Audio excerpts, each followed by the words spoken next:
Hello everyone. आज आप लोगों के लिए कंप्यूटर के क्वेश्चंस की सीरीज को आगे बढ़ाते हुए 901 से 1000 क्वेश्चन यानी कि पूरे 100 क्वेश्चन करने वाले हैं। इससे पहले की 8 वीडियो का लिंक आपको डिस्क्रिप्शन बॉक्स में मिल जाएगा।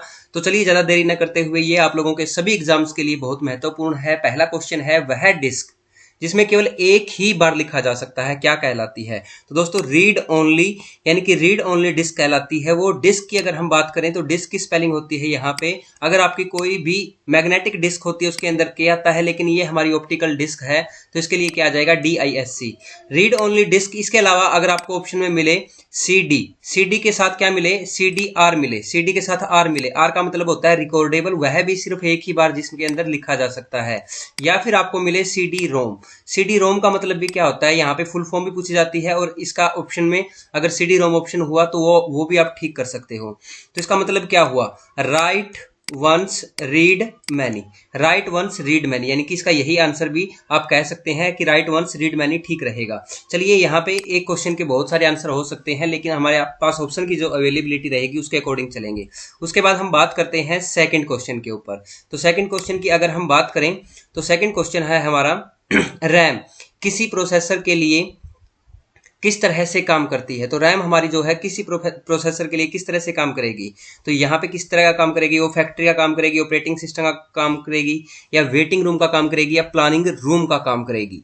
तो इसका सही आंसर क्या रहने वाला है, जो रैम होती है, रैम का मतलब क्या होता है, सबसे पहले तो हमें रैम का मतलब पता होना चाहिए। तो रैम का मतलब होता है हमारे लिए random access memory, random access memory. तो इसको क्या कहा जाता है, इसको वोलेटाइल मेमोरी भी कहा जाता है, वोलेटाइल मेमोरी। इसके अलावा रैम को क्या कहा जाता है, टेम्परेरी मेमोरी भी कहा जाता है, टेम्परेरी मेमोरी। इसके अलावा भी आप लोगों को ध्यान रखना है, रैम के मैंने आपको दो नाम बता दिए, सबसे पहला वोलेटाइल मेमोरी, दूसरा टेम्परेरी मेमोरी। इसके अलावा रैम को क्या कहा जाता है, रैम को कहा जाता है प्राइमरी मेमोरी। ठीक है, क्या कहा जाता है दोस्तों, प्राइमरी मेमोरी। इसके अलावा रैम को और क्या कहा जाता है, इसके अलावा रैम को कहा जाता है मेन मेमोरी, मुख्य मेमोरी, प्राथमिक मेमोरी, मुख्य memory, volatile memory, temporary memory. इसके अलावा भी रैम को कहा जाता है दोस्तों सेमीकंडक्टर मेमोरी। ठीक है, इसके अलावा क्या कहा जाता है इसको, सेमीकंडक्टर मेमोरी। लेकिन रैम प्रोसेसर के लिए काम क्या करेगी, तो रैम करेगी वेटिंग रूम का। किस चीज का काम करेगी रैम, वेटिंग रूम का काम करेगी। तो देखो इसका सही आंसर रहेगा C। क्लियर है। उसके बाद आगे देखते हैं मदरबोर्ड। दोस्तों मदरबोर्ड जिसे बैकबोन ऑफ कंप्यूटर कहा जाता है, कंप्यूटर की रीढ़ की हड्डी कहा जाता है, जिसे क्या कहा जाता है, जिसे कंप्यूटर की रीढ़ की हड्डी कहा जाता है मदरबोर्ड को। इसको MCB बोला जाता है, MCB। ये सारे क्वेश्चन मैं आपको इसलिए बता रहा हूं ताकि आपके एग्जाम्स के अंदर कोई भी क्वेश्चन बन सकता है। MCB का मतलब होता है main circuit breaker, main circuit breaker, या PCB printed main circuit board, या फिर आपका PCB का मतलब क्या है, प्रिंटेड सर्किट बोर्ड। बी का मतलब ब्रेकर नहीं, बोर्ड आएगा दोस्तों। तो मेन सर्किट बोर्ड या प्रिंटेड सर्किट बोर्ड रैम को कहा जाता है। इसको मुख्य बोर्ड कहा जाता है। ठीक है, इसको सिस्टम बस कहा जाता है। इसके बाद देखो यहाँ पे क्वेश्चन में क्या है, मदरबोर्ड जो है उसके ऊपर CPU तथा मदरबोर्ड पर लगे दूसरे पुर्जों को जोड़ता है। तो दूसरे पुर्जों को जोड़ता है तो क्या जोड़ता है, सिस्टम बस। इसका सही आंसर क्या रहने वाला है, सिस्टम बस आ जाएगा। तो देखो इसका नाम सिस्टम बस हो गया, MCB हो गया, PCB हो गया और मदरबोर्ड हो गया। तो आप लोगों को ये सारी चीजें ध्यान रखनी है। तो सही आंसर क्या रहेगा, इसका B आंसर रहेगा। चलिए आगे देख लेते हैं इसका आगे क्वेश्चन नंबर आपका 904। क्वेश्चन नंबर 904 की तरफ बढ़ते हैं। क्वेश्चन नंबर 904 कहा है मदरबोर्ड है। मदरबोर्ड क्या है दोस्तों, मदरबोर्ड क्या है, देखो यहाँ पे मदरबोर्ड मैंने बताया आपको एक सर्किट बोर्ड है मदरबोर्ड। ठीक है, ऑन ऑफ करने पर एक्सेस किया जाने वाला चिप है, चिप नहीं है, सर्किट बोर्ड है जिसमें पेरिफेरल डिवाइस होती है, या फिर आपका वही जो CPU चिप होती है, सर्किट बोर्ड जिसमें CPU और अन्य चिप लगे होते हैं। तो इसमें सबसे सही अगर हम बात करें, सर्किट बोर्ड जो है जिसके अंदर CPU और अन्य चिप लगे होते हैं, तो वो होता है दोस्तों आपका मदरबोर्ड। ठीक है, मैंने मदरबोर्ड के बारे में बताया आप लोगों को, क्योंकि मदरबोर्ड जो है आपका, मदरबोर्ड के अंदर क्या होता है आपका, मदरबोर्ड के अंदर आपके एक सर्किट बोर्ड होता है जिसके अंदर बहुत सारे चिप लगे होते हैं। यानी कि मदरबोर्ड के ऊपर ही आपका रैम का स्लॉट होता है, मदरबोर्ड के ऊपर ही रोम लगी होती है, मदरबोर्ड के ऊपर ही आपका बायस होता है, सीमोस बैटरी होता है। सारी चीजें किसके ऊपर लगी होती है, इसी सर्किट बोर्ड के ऊपर लगी होती है। तो देखो यहाँ पे ऑप्शन B और D थोड़ा सा पजल करने वाला था। इसमें साथ में यहाँ पे लिख रखा है पेरिफेरल डिवाइस होती है, जिसमें पेरिफेरल डिवाइस होती है, पेरिफेरल डिवाइस नहीं होती जिसमें, पेरिफेरल डिवाइस के अलावा जिसमें सारी चिप लगी होती है भाई, ये सही रहेगा। ऑप्शन D इसका सही आंसर रहने वाला है। चलिए आगे देख लेते हैं, आगे नेक्स्ट क्वेश्चन क्या है। 904 के बाद 905, किसी कंप्यूटर को शट डाउन करने के लिए किस कमांड का इस्तेमाल किया जाता है। शट डाउन करना है, शट डाउन करने के लिए हमें सबसे पहले क्या करना पड़ेगा, स्टार्ट बटन पे क्लिक करना पड़ेगा। स्टार्ट बटन पे कैसे क्लिक किया जाता है और उसके बाद शट डाउन पे क्लिक किया जाता है, या फिर आप इसके लिए डायरेक्ट शॉर्टकट की भी यूज कर सकते हो स्टार्ट और शट डाउन के लिए। या तो आप स्टार्ट बटन लगा सकते हो कीबोर्ड से, या फिर इसके शट डाउन करने के लिए आप बार बार यूज कर सकते हो आल्ट के साथ एक की है आपकी F4, आल्ट F4। अगर आप आल्ट F4 दबाओगे तब भी आपका कंप्यूटर जो है शट डाउन का ऑप्शन में आ जाएगा। क्लियर है? तो उसके बाद नेक्स्ट क्वेश्चन देख लेते हैं। नेक्स्ट क्वेश्चन हमारा क्या है, तेज मेमोरी कौन सी है। देखो तेज मेमोरी आप लोगों की कौन सी है, कैश मेमोरी है, फ्लैश मेमोरी है, या दोनों है, ए एंड बी। जल्दी से मुझे इस क्वेश्चन का आंसर कर दीजिए। आज की वीडियो के लिए आप लोगों के लिए छोटा सा क्वेश्चन है और ये इंपॉर्टेंट भी है, ठीक है। मैं इस क्वेश्चन का आंसर आपको लास्ट में बताने वाला हूं, तेज मेमोरी कौन सी है। चलिए मैं क्वेश्चन नंबर 907 पे चला जाता हूं। आप इसके लिए मुझे कमेंट करके आप अपना आंसर दे सकते हैं, ठीक है। मैं थोड़ा सा आप लोगों को यहाँ पे हिंट दे देता हूँ तेज मेमोरी के लिए और कैश मेमोरी के लिए। फ्लैश मेमोरी जो होती है, फ्लैश मेमोरी के अंदर आपकी आती है आपकी पेन ड्राइव वगैरह है, जैसे पेन ड्राइव है, मेमोरी कार्ड है, इनको फ्लैश मेमोरी बोला जाता है आपका, ठीक है। पेन ड्राइव को, और जैसे पीडी होगी आपकी, ठीक है, पेन ड्राइव या मेमोरी कार्ड है। और कैश मेमोरी आपकी जो होती है ये रैम का ही एक भाग होती है कैश मेमोरी, ठीक है। तो मैंने आपको एक डायग्राम के द्वारा भी समझाया था पहले, भाई जो सबसे नीचे है आपकी ये यहाँ पे सबसे स्लोएस्ट होगी और जो सबसे ऊपर होगी वो सबसे आपकी मुख्य मेमोरी होगी। कई बार आपने इसी क्वेश्चन को कई बार ऐसे भी बनता देखा हुआ होगा, जो कैश मेमोरी है किस किस के बीच में काम करती है। तो सबसे जो ज्यादा स्पीड होती है वो होती है सीपीयू की। मैं आपकी जानकारी के लिए बता देता हूँ, सबसे फास्ट स्पीड जो होती है वो किसकी होती है, सीपीयू की होती है। और सीपीयू का मतलब आप जानते ही हो, सेंट्रल प्रोसेसिंग यूनिट। लेकिन सीपीयू के बाद जिसकी स्पीड ज्यादा होती है वो किसकी होती है, उसके बारे में बात करते हैं। तो फिर उसके बाद होती है रजिस्टर की स्पीड। सीपीयू के बाद किसकी स्पीड ज्यादा होती है, रजिस्टर की स्पीड होती है। ध्यान रखिएगा, मैंने आपको 2 क्वेश्चन और करवा दिए हैं इससे रिलेटेड। तेज मेमोरी पूछा गया है, ना तो यहाँ पे सीपीयू ऑप्शन में है ना यहाँ पे रजिस्टर ऑप्शन में है। तो तेज मेमोरी इन दोनों की होती है, सीपीयू और रजिस्टर की। इसके बाद किसकी होती है वो आप लोगों को बताना है। यहाँ पे फ्लैश मेमोरी मैंने आपको बता दिया, फ्लैश मेमोरी आती है आपकी पेन ड्राइव, यानी कि सेकेंडरी स्टोरेज डिवाइस जो होते हैं आपके वो फ्लैश मेमोरी होते हैं। या फिर आपका डबल ई प्रोम जो होती है वो इसी मेमोरी के ऊपर काम करता है, डबल ई प्रोम। डबल ई प्रोम का मतलब मैंने क्या बताया है आप लोगों को, डबल ई प्रोम का मतलब होता है आपका इलेक्ट्रिकली, ई का मतलब क्या हो गया, electrically erasable programmable read only memory. Double E यानी कि electrically erasable programmable read only memory. ये किस सिद्धांत पे काम करता है, ये आप लोगों का किस सिद्धांत पे काम करता है, आपका ये फ्लैश मेमोरी के सिद्धांत पे काम करता है। तो ध्यान रखिएगा अब इसका सही आंसर क्या आने वाला है। चलो नेक्स्ट क्वेश्चन की तरफ लेके चलते हैं। जल्दी से मुझे कमेंट सेक्शन में आपके क्वेश्चन का इंतजार रहेगा। तो नेक्स्ट क्वेश्चन है कंप्यूटर सिस्टम की घड़ी। कंप्यूटर सिस्टम की घड़ी क्या है, तो एक सॉफ्टवेयर है जो टास्क बार पर समय दिखाती है और परिवर्तन नहीं की जा सकती। परिवर्तन किया जा सकता है, क्यों नहीं किया जा सकता है, ठीक है। इसके अलावा देखो एक टाइमिंग डिवाइस है जो कंप्यूटर में सभी इंस्ट्रक्शन इनपुट को प्रोसेस करती है, ये भी सही नहीं रहेगा। एक टाइमिंग डिवाइस है जो कंप्यूटर के ऑपरेशन को सिंक्रोनाइज करने के लिए इलेक्ट्रिकल पल्स पैदा करती है, ये बिल्कुल सही आंसर रहेगा। तो क्वेश्चन नंबर आपका जो 907 है इसका सही आंसर क्या हो जाएगा, क्वेश्चन नंबर 907 का आंसर हो जाएगा आपका सी ऑप्शन, ठीक है। आगे देख लेते हैं नेक्स्ट क्वेश्चन।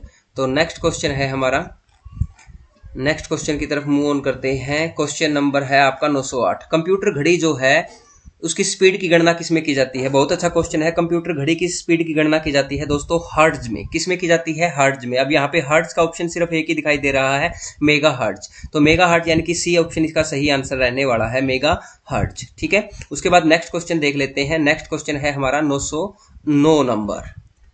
देखिए किसी कंप्यूटर में सूचना किस रूप में उपस्थित रहती है, तो किसी भी कंप्यूटर में जो सूचना रहती है वो किसे कैसे उपस्थित रहती है, वो डिजिटल रहती है। डिजिटल का मतलब क्या है, 0-1 के रूप में रहती है, ठीक है। उसके बाद अधिकतम स्टोरेज अक्षमता किस में होती है, तो CD ROM hard disk floppy. देखो सीडी से ज्यादा जो कैपेसिटी होती है वो हार्ड डिस्क की होती है, हार्ड डिस्क ड्राइव यानी कि जिसको हम मैग्नेटिक डिस्क भी बोलते हैं।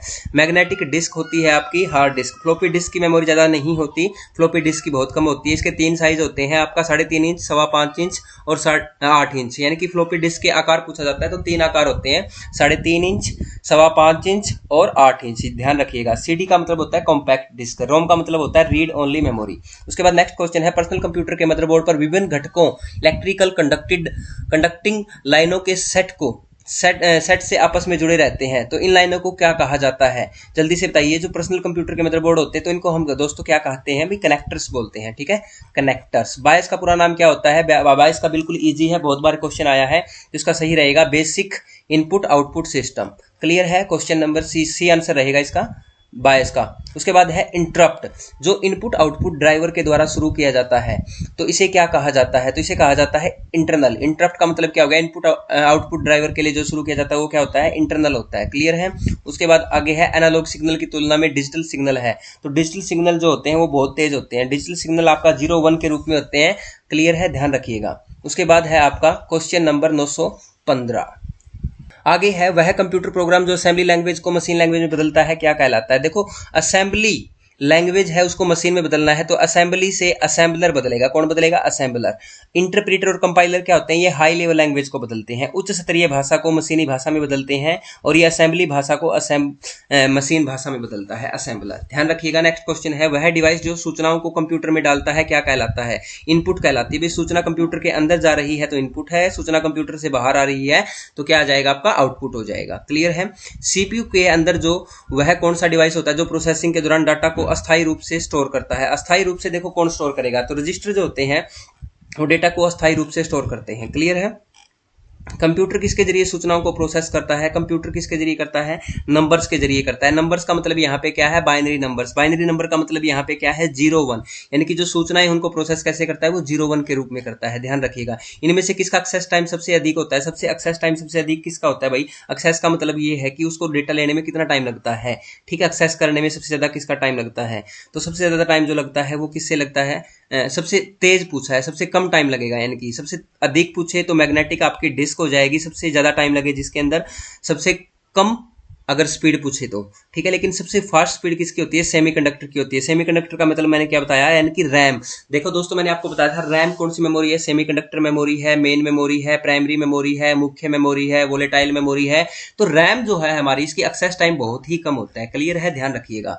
कंप्यूटर किस भाषा का इस्तेमाल किसी डेटा को प्रोसेस करने में लगता है, तो बाइनरी भाषा का प्रयोग करता है कंप्यूटर, जो आपकी हर चीज को किस में चेंज करता है, आपका बाइनरी भाषा में चेंज करता है, और बाइनरी भाषा में ही हर डिवाइस जो भी सॉफ्टवेयर होता है उसकी प्रोग्रामिंग को समझता है। वह डिवाइस जो सीरियल डेटा को पैरेलल डेटा में बदलता है, तो सीरियल डेटा को पैरेलल डेटा में कौन बदलेगा, डीमल्टीप्लेक्सर होता है, ठीक है। डीमल्टीप्लेक्सर क्या करता है, ये सीरियल डेटा को किस में बदल देता है, पैरेलल डेटा के अंदर बदल देता है। सीरियल से पैरेलल अगर आपको जाना है तो किसके अंदर जाया जाएगा, आपका डीमल्टीप्लेक्सर के द्वारा। उसके बाद है क्वेश्चन नंबर आपका 921 के बाद 900 क्वेश्चन नंबर 922। क्वेश्चन नंबर 922 की तरफ चलते हैं।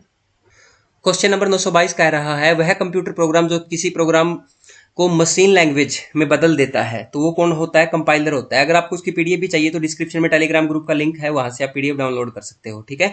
मैंने बताया प्रोग्राम को मशीन लैंग्वेज में बदल देता है वह कंप्यूटर प्रोग्राम, तो कौन होता है, कंपाइलर होता है। कंपाइलर आपका क्या करता है, किसी भी प्रोग्राम को मशीन लैंग्वेज में बदल देता है। कंपाइलर का यूज सबसे ज्यादा होता है दोस्तों, तो आप ध्यान रखिएगा, कंपाइलर इसके अंदर सही आंसर रहेगा।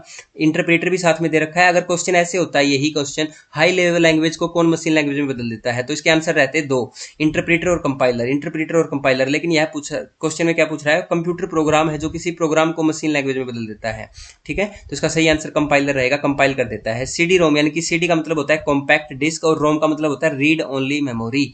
तो ये क्या है, सेमीकंडक्टर मेमोरी है, बिल्कुल नहीं है। मेमोरी रजिस्टर है, बिल्कुल भी नहीं है। मैग्नेटिक मेमोरी है, बिल्कुल भी नहीं है। तो इसका आंसर रहेगा इसके अंदर डी, कोई नहीं। तो ये है क्या, सीडी रोम। सीडी रोम होता क्या है, सीडी रोम को हम क्या बोलते हैं दोस्तों, ऑप्टिकल आपकी मेमोरी होती है, ये ऑप्टिकल डिस्क होती है। इसके अलावा इसको एक्सिलरी मेमोरी भी बोला जाता है, एक्सिलरी मेमोरी और ऑप्टिकल डिस्क। ध्यान रखिएगा। इंटरप्ट जो किसी इंस्ट्रक्शन द्वारा शुरू होता है, ये मैंने आपको पहले बताया था, इंटरनल। प्रिंटर की क्वालिटी मापी जाती है दोस्तों डीपीआई में। डीपीआई का मतलब क्या होता है, डॉट पर इंच, डॉट पर इंच, डॉट पर इंच। प्रिंटर कोई भी हो, किसी भी प्रिंटर की क्वालिटी किस में मापते हैं, डॉट पर इंच में मापते हैं। अगर हम बात करें मॉनिटर की, मॉनिटर की क्वालिटी किस में मापी जाती है, तो मॉनिटर की क्वालिटी मापी जाती है सबसे पहले तो आपका बिट रेट, बिट रेट में मापी जाती है, या फिर मॉनिटर की क्वालिटी मापी जाती है पिक्सल के अंदर। और इसके अलावा आपकी मॉनिटर की क्वालिटी किस में मापी जाती है, रेजुलेशन के अंदर। तो देखो, मॉनिटर की क्वालिटी तो मापी जाती है bit rate, pixel, resolution. Printer की क्वालिटी मापी जाती है डॉट पर इंच। ध्यान रखिएगा। नेक्स्ट क्वेश्चन है हमारा, इनमें से कौन सी एक मेमोरी 1 सेकंड में कई बार रिफ्रेश होती है। तो देखो, कई बार बार रिफ्रेश होने वाली मेमोरी कौन सी है, बार रिफ्रेश होने वाली मेमोरी आपकी कौन सी है, डी रैम है, ठीक है। कौन सी है, D RAM, dynamic RAM. D RAM को हम क्या बोलते हैं, डायनेमिक रैम इसकी फुल फॉर्म है। डी का मतलब ये ऐसी मेमोरी है जो बार बार रिफ्रेश होती है, स्टैटिक रैम जो होती है बार बार रिफ्रेश नहीं होती। ठीक है, अगर आपसे पूछा जाए डी रैम और इनमें से किसकी स्पीड ज़्यादा है, तो इस सबसे ज़्यादा स्पीड किसकी होती है, स्टैटिक रैम की होती है, फिर आपकी डी रैम की होती है। तो ज़्यादा स्पीड किसकी होती है, एस रैम की स्पीड ज़्यादा होती है और डी रैम की स्पीड कम होती है। देखो एस का मतलब स्पीड और डी का मतलब धीरे धीरे। ठीक है, धीरे धीरे से मेरी जिंदगी में आना है ना, तो ये धीरे धीरे से आ रही है, ध्यान रखिएगा। ठीक है, डी मतलब डायनेमिक, धीरे धीरे से। क्लियर है, नेक्स्ट है, आगे देख लेते हैं भाई। क्वेश्चन हमारा 927, इनमें से कौन सा एक सीपीयू डिजाइन तकनीक है, तो सीपीयू की डिजाइन तकनीक आपकी कौन सी है, तो जल्दी से मुझे बताइए इसका सही आंसर क्या रहेगा। चलो आंसर आपने देख ही लिया होगा, तो इसका सीपीयू की जो डिजाइन तकनीक है वो कौन सी है, RISC, ये हमारी सीपीयू की एक डिजाइन तकनीक है। उसके बाद 927 के बाद क्वेश्चन नंबर 928। दोस्तों अगर आपको इसी की फुल फॉर्म भी पूछ ली जाए तो एग्जाम के अंदर वो भी इंपॉर्टेंट है। चलो मैं फुल फॉर्म आप लोगों को बता देता हूँ। RISC की जो फुल फॉर्म होती है वो होती है, आर का मतलब क्या होता है, आर का मतलब होता है रिड्यूस। ठीक है, आर का मतलब क्या होता है, रिड्यूस होता है आर का मतलब। आई का मतलब क्या होता है, इंस्ट्रक्शन, रिड्यूस्ड इंस्ट्रक्शन। एस का मतलब क्या होता है, सेट, और सी का मतलब क्या होता है, कंप्यूटर। यानी कि एक माइक्रो प्रोसेसर का आर्किटेक्चर होता है। माइक्रो प्रोसेसर का आर्किटेक्चर के मतलब से क्या है, मतलब है माइक्रो प्रोसेसर या सीपीयू का एक आर्किटेक्चर यानी कि डिजाइन की तकनीक है RISC। फुल फॉर्म पूछी जाए तो reduced instruction set computer. Clear है, ध्यान रखिएगा। नेक्स्ट क्वेश्चन की तरफ मूव ऑन करते हैं। चलिए देख लेते हैं नेक्स्ट क्वेश्चन 928। कंपाइलर और इंटरप्रेटर दोनों इनमें से क्या है, दोनों क्या है भाई, आपके लैंग्वेज ट्रांसलेटर होते हैं। तो अब देखो लैंग्वेज ट्रांसलेटर का तो ऑप्शन यहाँ पे है नहीं, तो लैंग्वेज ट्रांसलेटर नहीं है तो क्या है, ये हाई लेवल लैंग्वेज है नहीं, क्योंकि ये हाई लेवल लैंग्वेज को किस में बदलते हैं, मशीन लेवल लैंग्वेज में बदल देते हैं। तो ये ऑप्शन तो वैसे ही खत्म हो गया। कोड ये है ही नहीं, क्योंकि ये क्या है, आपके एक सॉफ्टवेयर है, तो सॉफ्टवेयर को हम क्या बोल सकते हैं, यानी कि प्रोग्राम है। तो सही आंसर क्या रहेगा, प्रोग्राम है। निमोनिक्स क्या होता है, निमोनिक्स का मतलब होता है असेंबली भाषा के अंदर किए गए कोड। असेंबली भाषा के अंदर जो हम कोड को यूज करते हैं उनको निमोनिक्स बोलते हैं, ध्यान रखिएगा। बूटिंग प्रक्रिया के दौरान उनमें से कौन सा सिस्टम फाइल को चेक करता है, तो बूटिंग के दौरान जो होता है बायस। बायस का मैंने मतलब आपको लोगों को बताया था, बायस का मतलब क्या होता है, तो बायस का मतलब मैंने आप लोगों को बताया था, बायस का होता है बेसिक इनपुट आउटपुट सिस्टम। बायस थोड़ी देर पहले हमने क्वेश्चन किया था बायस। ठीक है, बेसिक इनपुट आउटपुट सिस्टम ये क्या करता है, बूटिंग के दौरान क्या करता है, सिस्टम फाइल को चेक करता है, ध्यान रखिएगा। क्लियर है। उसके बाद नेक्स्ट क्वेश्चन नंबर है 928, डेजी व्हील। डेजी व्हील क्या है, एक प्रिंटर है। किस तरह का प्रिंटर है डेजी व्हील, एक इम्पैक्ट प्रिंटर है। किस तरह का प्रिंटर है, इम्पैक्ट प्रिंटर। अब ये क्वेश्चन थोड़ा सा इंपॉर्टेंट है, चलो मैं बता देता हूं आप लोगों को। आपके प्रिंटर के टाइप पूछ ले तो आपसे कैसे करने हैं। प्रिंटर के आपके कितने टाइप होते हैं, प्रिंटर दो तरह का होता है, एक कौन सा होता है, इम्पैक्ट प्रिंटर होता है, और एक होता है आपका नॉन इम्पैक्ट। ठीक, कौन सा होता है, एक नॉन इम्पैक्ट। नॉन इम्पैक्ट में सिर्फ आपको 3 प्रिंटर याद रखने हैं जो इंपॉर्टेंट है। कौन कौन से हैं, एक तो लेजर प्रिंटर है, एक आपका लेजर प्रिंटर के अलावा थर्मल प्रिंटर है, और एक है आपका इंकजेट प्रिंटर। देखो नॉन इम्पैक्ट में कौन से हो गए, laser, thermal, inkjet. Laser, thermal, inkjet non impact printer होते हैं। और इम्पैक्ट प्रिंटर कौन से होते हैं, इम्पैक्ट में कौन कौन सा आ जाएगा, मैट्रिक्स प्रिंटर आ जाएगा, डॉट मैट्रिक्स भी लिखा हो सकता है। लेजर प्रिंटर आपका किसका टाइप है, नॉन इम्पैक्ट का है। लेजर प्रिंटर किसका है, नॉन इम्पैक्ट का टाइप है। मैनुअल प्रिंटर आपका कुछ नहीं है। देखो अब इम्पैक्ट प्रिंटर के अंदर क्या क्या आ गया, इम्पैक्ट प्रिंटर क्या आ गया, अंदर आ गया एक तो मैट्रिक्स प्रिंटर, एक आ गया डेजी व्हील, दो तो ये हो गए। एक हो गया इम्पैक्ट प्रिंटर के अंदर ड्रम प्रिंटर, कौन सा हो गया भाई, ड्रम प्रिंटर। और एक इम्पैक्ट प्रिंटर के अंदर कौन सा हो गया, लाइन प्रिंटर, कौन सा हो गया, लाइन प्रिंटर। इसके अलावा और भी पूछे तो चलो बता देता हूं, एक होता है बैंड प्रिंटर, बैंड प्रिंटर। ठीक है, देखो बैंड प्रिंटर, लाइन प्रिंटर, इसके अलावा drum printer, Daisy wheel, dot matrix, और इसके अलावा एक चैन प्रिंटर भी होता है भाई, चैन प्रिंटर। क्लियर है ना। तो आप लोगों को दो इंपॉर्टेंट है, वो कौन कौन से हैं, डेजी व्हील और डॉट मैट्रिक्स, दो ही याद रखने हैं, इन्हीं से क्वेश्चन बनता है। ठीक है, डॉट मैट्रिक्स, डेजी। कभी कभार पूछ लिया जाता है लाइन प्रिंटर से, कभी कभार पूछ लिया जाता है लाइन प्रिंटर से। ठीक है, नॉन इम्पैक्ट के मैंने टाइप कौन कौन से बताए, एक तो लेजर हो गया, इसके अलावा थर्मल प्रिंटर, और इसके अलावा आपका इंकजेट। सबसे ज्यादा स्पीड पूछ ली जाए प्रिंटर की किसकी होती है, तो सबसे ज्यादा प्रिंटर में सबसे स्पीड किसकी होती है और क्वालिटी किसकी होती है, लेजर प्रिंटर की। ध्यान रखिएगा भाई, अच्छे क्वेश्चन बता रहा हूं आप लोगों को। और प्रिंटर की क्वालिटी किसमें मापते हैं, DPI, डॉट्स पर इंच।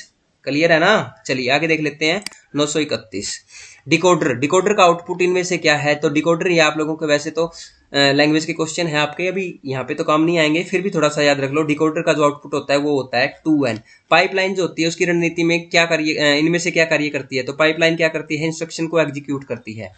तो उसके बाद नेक्स्ट क्वेश्चन देखते हैं, इनमें से कौन सा गेट किसी भी बाइनरी नंबर का कॉम्प्लीमेंट करता है? तो किसी बाइनरी नंबर का कॉम्प्लीमेंट क्या करता है? नोट गेट होता है। तो आपके गेट कौन कौन से होते हैं? एक तो आपका होता है और गेट, आपके जो मुख्य गेट है, यूनिवर्सल गेट है जिनको हम बोलते हैं, एक तो और गेट होता है आपका, एक एंड गेट होता है, और गेट एंड गेट, और एक इन दोनों के मिलाने से जो गेट बनता है वो कौन सा बनता है? NAND gate. ठीक है, तो कौन सा बनता है आपका? नोट गेट बोल सकते हो आप। ठीक है, नोट गेट। उसके बाद आगे देख लेते हैं, क्वेश्चन नंबर आपका है, ये कौन सा क्वेश्चन था? 933। 933 के बाद 934 नंबर क्वेश्चन पे चलते हैं। इनमें से कौन किसी डेटा को अस्थायी रूप से अपने पास रखता है? अस्थायी का मतलब है कि डेटा को कंप्लीटली अपने पास सेव रखना। ठीक है, जब तक सीपीयू को इसकी जरूरत होती है, तो वो होता है रोम। रोम के अंदर जो भी डेटा होता है ना वो अस्थायी होता है भाई, रीड ओनली मेमोरी। अस्थायी का मतलब क्या है? परमानेंट। अस्थायी का मतलब क्या है? परमानेंट। क्लियर है ना? और रैम के अंदर क्या होता है? स्थायी होता है, अस्थाई। और रैम के अंदर क्या होता है भाई? देखो यहाँ पे क्वेश्चन के अंदर थोड़ा सा दोबारा पढ़ते हैं, हिंदी इंग्लिश में थोड़ा सा कंफ्यूजन होता है। अस्थाई और एक होता है स्थाई। स्थाई का मतलब तो होता है भाई परमानेंट। ठीक है, स्थाई का मतलब तो क्या होता है? परमानेंट। क्लियर है? और अस्थाई का मतलब क्या होता है? अस्थाई का मतलब होता है टेम्परेरी। अब क्वेश्चन दोबारा पढ़ते हैं, इनमें से कौन किसी डेटा को अस्थायी रूप से अपने पास रखता है जब तक सीपीयू को इसकी जरूरत होती है? तो रोम है, कंट्रोल यूनिट है, मेन मेमोरी है, प्रोसेसर चिप है। तो अस्थायी रूप से, अस्थायी का मतलब हो गया भाई डेटा को बिना खोए, स्थायी परमानेंट हो गया, तो यहाँ पे रैम होना चाहिए था, तो रोम दे रखा है भाई यहाँ पे। इस क्वेश्चन को आपको मैं बाद में करवाऊंगा। क्लियर है? एक बार इस क्वेश्चन को हम आपको बाद में करवाएंगे अच्छे से, डिटेल के साथ समझाएंगे। ठीक है ना? थ्योरी की क्लास में आपको मैंने मेमोरी वाले टॉपिक में अच्छे से बता भी रखा है भाई। मेमोरी जो होती है आपकी दो तरह की होती है। आपकी प्राइमरी मेमोरी के अंदर एक रैम होती है, एक रोम होती है। तो रोम जो होती है रीड ओनली मेमोरी, यानी कि इसके अंदर जो भी डेटा रहता है वो कैसे रहता है? परमानेंट रहता है। परमानेंट का मतलब क्या होता है? स्थायी। और अस्थायी का मतलब क्या होता है? रैम। तो यहाँ पे रैम आना चाहिए था, लेकिन थोड़ा सा क्वेश्चन में ऑप्शन में मिस्टेक हो सकती है, कोई दिक्कत नहीं है, देख लेंगे। क्लियर है ना? आगे देखो 935 की अगर हम बात करें वर्चुअल मेमोरी, तो वर्चुअल मेमोरी इनमें से क्या है? तो रैम को बोलते हैं, सीपीयू को बोलते हैं, या हार्ड डिस्क को बोलते हैं, या इनमें से किसी को भी नहीं बोलते। तो वर्चुअल मेमोरी इनमें से कहां पर होती है? तो हार्ड डिस्क के अंदर होती है भी वर्चुअल मेमोरी। क्लियर है ना? चलिए आगे देख लेते हैं। स्पूलर जो होता है, स्पूलर का काम क्या होता है? तो स्पूलर का काम होता है, एक प्रोग्राम होता है जो प्रिंटिंग कार्य को मैनेज करता है। स्पूलर क्या करता है? ये प्रिंटिंग कार्य को मैनेज करेगा, जो प्रोग्राम होता है। बेसिक इनपुट आउटपुट सिस्टम, यानी कि बेसिक इनपुट आउटपुट, यानी कि बायस इनमें से किस में स्टोर होता है? तो बायस किसके अंदर होता है? रोम के अंदर लगा होता है। अभी बायस किसके अंदर होता है? रोम के अंदर। रोम के अंदर क्या क्या होता है? एक तो बायस होता है, एक पोस्ट होता है। देखो बता देता हूँ, एक तो बायस हो गया रोम के अंदर। ठीक है भाई, बहुत मोटा हो गया यार ये, तो थोड़ा सा पतला कर लेते हैं साइज को कलम का। तो ये क्या हो गया भाई? रोम के अंदर बायस हो गया। रोम के अंदर और क्या होता है? पोस्ट हो गया। पोस्ट की फुल फॉर्म पूछे जाए तो पावर ऑन सेल्फ टेस्ट। और इसके अलावा रोम के अंदर क्या होता है? Boot strap loader. Boot strap loader, boot strap loader का मतलब क्या है? ये आपके ऑपरेटिंग सिस्टम को सेकेंडरी मेमोरी से प्राइमरी मेमोरी में लोड करने का काम करता है। तो रोम के अंदर क्या क्या है देख लो, पोस्ट, बायस, बूट स्ट्रैप लोडर। क्लियर है ना? ध्यान रखिएगा। नेक्स्ट क्वेश्चन की तरफ देख लेते हैं। सीपीयू इनमें से कौन सा ऑपरेशन नहीं करता? तो सीपीयू कौन सा ऑपरेशन नहीं करता? सीपीयू लॉजिकल ऑपरेशन करता है, अर्थमेटिक करता है। डेटा ट्रांसफर करने का काम सीपीयू का नहीं होता। ठीक है, तो डेटा ट्रांसफर कौन करता है? आपका बसीज के द्वारा होता है, और मदरबोर्ड की हेल्प से होता है। आपका बसीज होती है वहां पे, तो यहाँ पे सीपीयू का कोई काम नहीं है डेटा ट्रांसफर के लिए। माइक्रो कंप्यूटर में इनमें से क्या होता है? तो माइक्रो कंप्यूटर के अंदर इनमें से क्या क्या होता है? माइक्रो प्रोसेसर लगा होता है, मेमोरी भी होती है, और पेरिफेरल डिवाइस जो इसके साथ अलग से डिवाइस जुड़े हुए होते हैं उनको पेरिफेरल बोलते हैं। नेक्स्ट क्वेश्चन देख लेते हैं 940।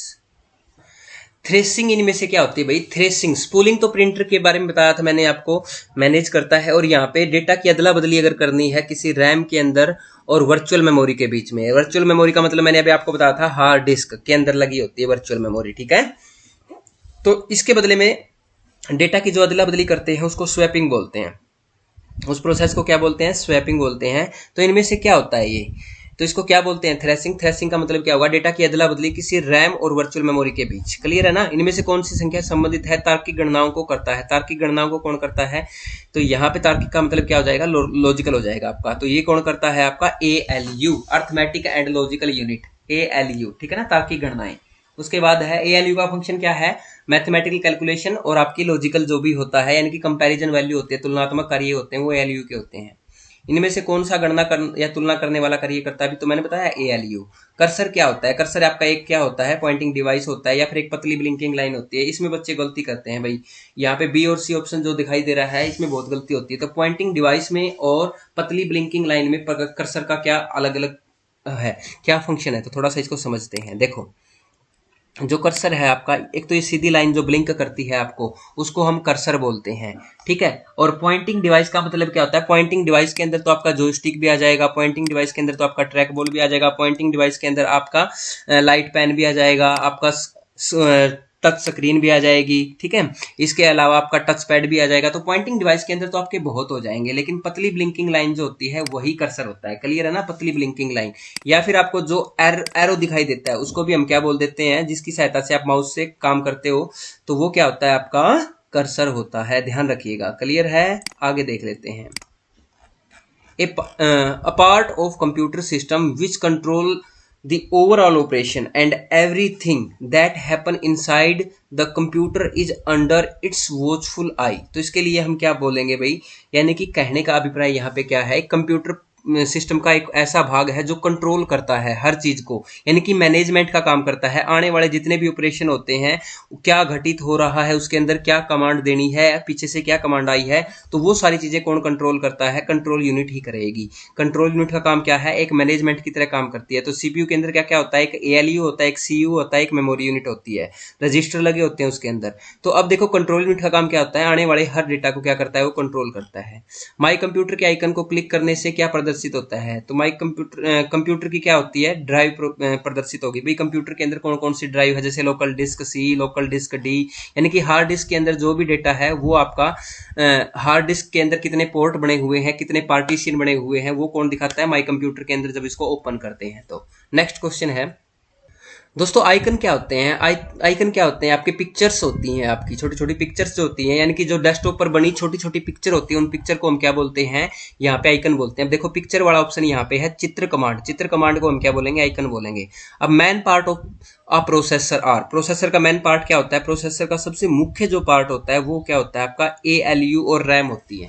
देखो यहाँ पे रजिस्टर लगे होते हैं, रजिस्टर मेन पार्ट में नहीं आते हैं, कैश कंट्रोल भी नहीं आएगा, और रैम के साथ रजिस्टर आ जाएगा वो भी नहीं आएगा, लेकिन एएलयू प्रोसेसर के अंदर एएलयू लगा होता है जो मैथमेटिकल कैलकुलेशन और आपकी लॉजिकल यानी कि तुलनात्मक कार्य करता है, और साथ में क्या होती है, रैम होती है।